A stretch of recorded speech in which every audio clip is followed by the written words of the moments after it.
My name is Ed Howie, and this is Howie Grow A Brand.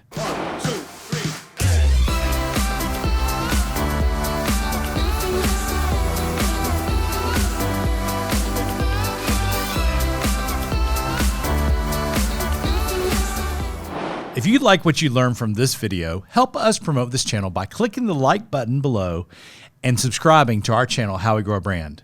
Ready to go? Let's get into today's chat. We're talking joy, baby. Now, you know, new year, new you. How many times have you heard that? How about new year, more joy? Ooh. And so I have talked and will talk a lot about joy and the joy that we can tap into, the joy that we can protect as individuals. But I've had the question come to me, well, how do you create joy in a brand? Well, first and foremost, if there's not evidence or existence of joy in your brand, you better create it in the operation and the function of your brand before you start telling people about it. So what are some ways that you can create more joy or instigate some joy in your brand? Well, I believe it comes from an intention of creating peace of mind with those you serve. So first, you have to understand exactly who you serve. Who do you serve? Well, I believe in a simple standpoint, we serve our customers, we serve our team members. And I believe the better order of that is we serve our team members, thus we serve our customers. So I would suggest the first thing you need to do to determine how much joy or joy potential does your brand have is what kind of peace of mind exists among my team members. Well, peace of mind is the opposite of anxiety. And so have you and your team, your leadership team, look to try to determine where are the sources of anxiety in our team? Well, there are things you can do. We've talked about the culture think tank. If you're interested in actually having a methodology to actually be able to get a read on basically the emotional, mental health of your team, the spirit of your team, the mindset of your team, Delise and her team at Culture Think Tank have served us tremendously in creating joy in our enterprise. And the way that we've done that is focusing our team members first to try to remove or mitigate or minimize those things that are creating anxiety. So let me give you an example. I'm full of ideas. I'm full of we could do this, we could do this, we could do this. Through the instrument of Culture Think Tank and through some conversations we had deliberately with my team, realized that some of my team members particularly don't want to hear about the next 5 things because they're trying to finish the 5 things they're working on. So what I see is, oh my gosh, wow, let's get excited about that. We could do this and this and this. They don't want to hear about that until they can really, truly, honorably, and fully serve our customers, our clients with the this.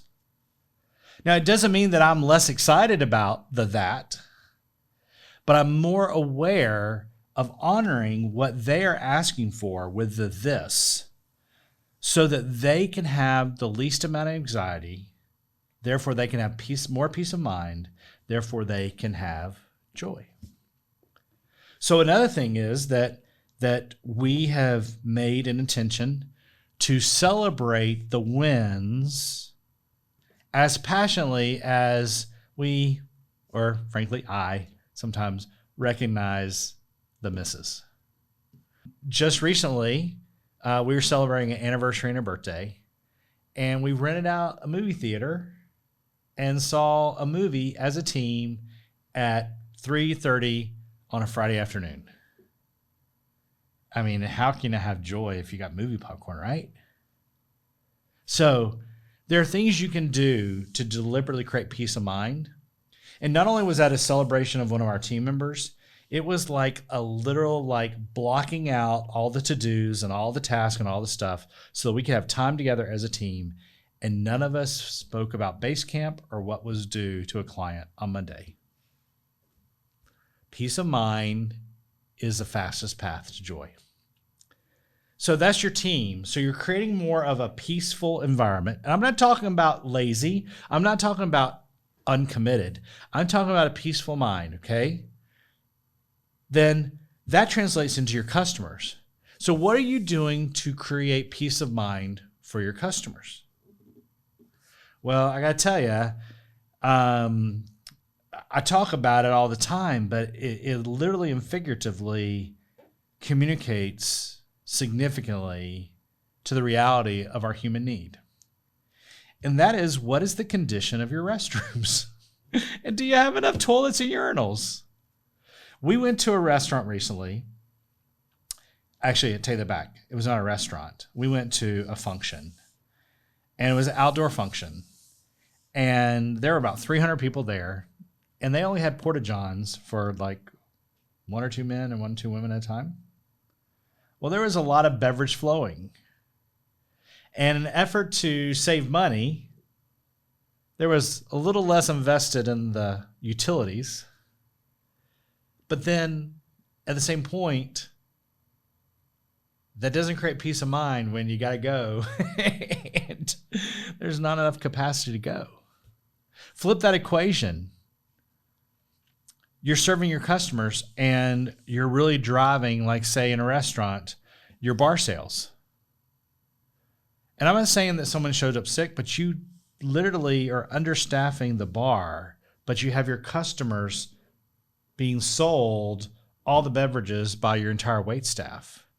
You've got an imbalance of what you're communicating to your customers that you can do for them and what you can actually do for them, because you operationally did not equip your operation to deliver on what you're selling. That does not create peace of mind, therefore it does not create joy. Okay? So what are you doing to create peace of mind for your customers and for your team and for your team and for your customers? That is the fastest path, I believe, to creating or reinvigorating joy in your brand. So working with Cultivate and Bloom, which is a brand that we had the honor of working with and creating their entire brand strategy and launching their e-commerce site.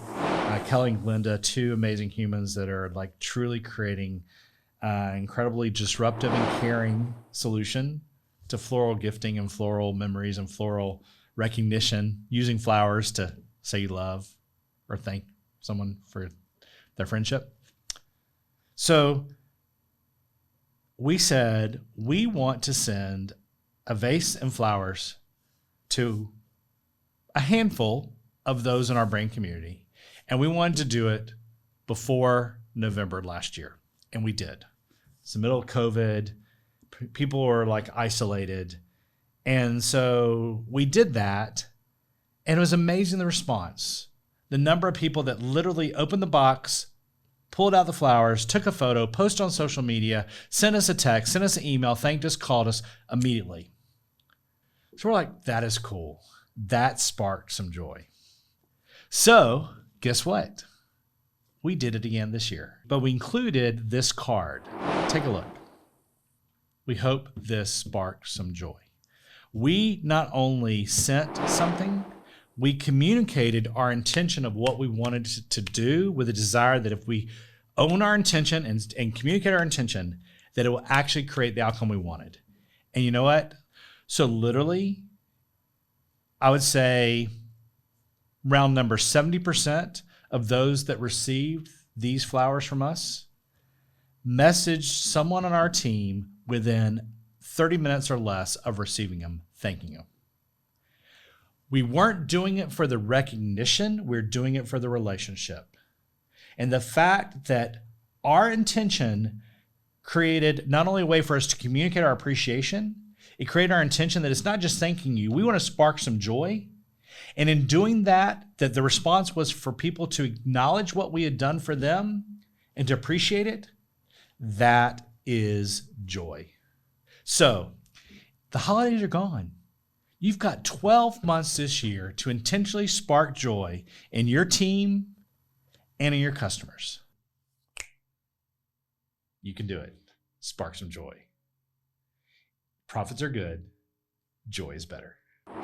I hope this helps and inspires your day. If any of this works on your business this week, I'd love to hear about it in the comments, or please message me directly. Can't wait to see what we chat about on the next episode. We'll see you soon.